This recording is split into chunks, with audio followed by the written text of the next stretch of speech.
Once upon a time, there was this beautiful totem pole that graced the grounds of Summit View Public School in Stouffville, Ontario. It had been a fixture at the school since 1974. But the other day, the totem pole was chopped down and promptly discarded upon the bonfire of political correctness.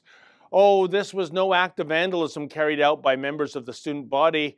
Rather, it was the PC educrats of the York Region District School Board who deserve full credit for this dastardly deed.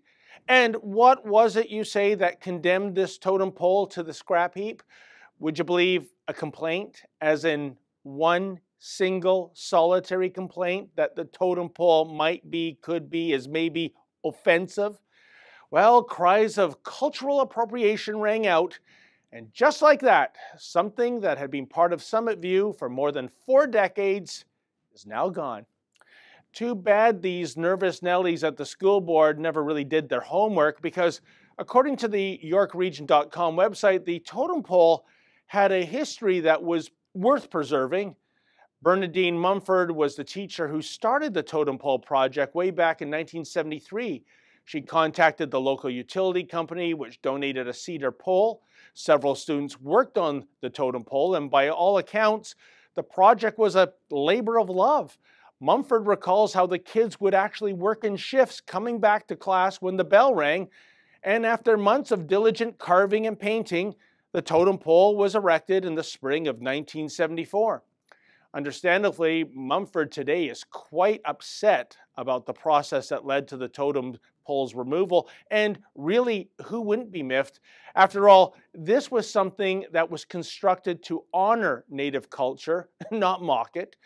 But over the 43-year lifespan of the pole, a complaint, again folks, one single complaint, was lodged. And instead of going to bat for the totem pole, the school board sluggos folded like so many cheap lawn chairs. Even worse, here's how the York Region District School Board spun the decision in a letter that was sent out to parents. Quote, "The removal of the totem pole provides a renewed beginning for our current students and staff to learn about and from members of our Indigenous nations," end quote. Really?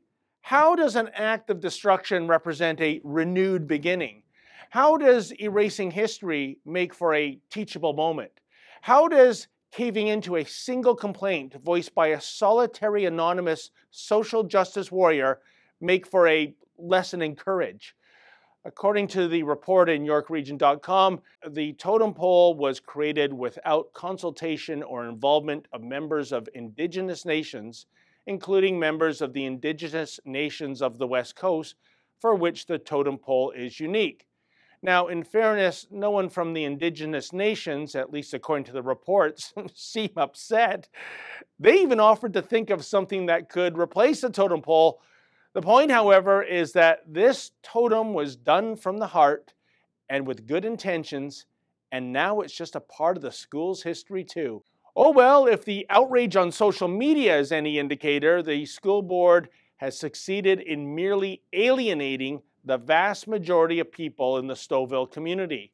When it comes to the tragic totem pole, to paraphrase that old saying, it would appear to be a case of too many bureaucrats, not enough brains.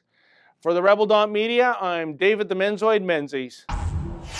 Hey folks, you may have heard we have a whole new fall lineup. Please go to therebel.media/shows and check it out.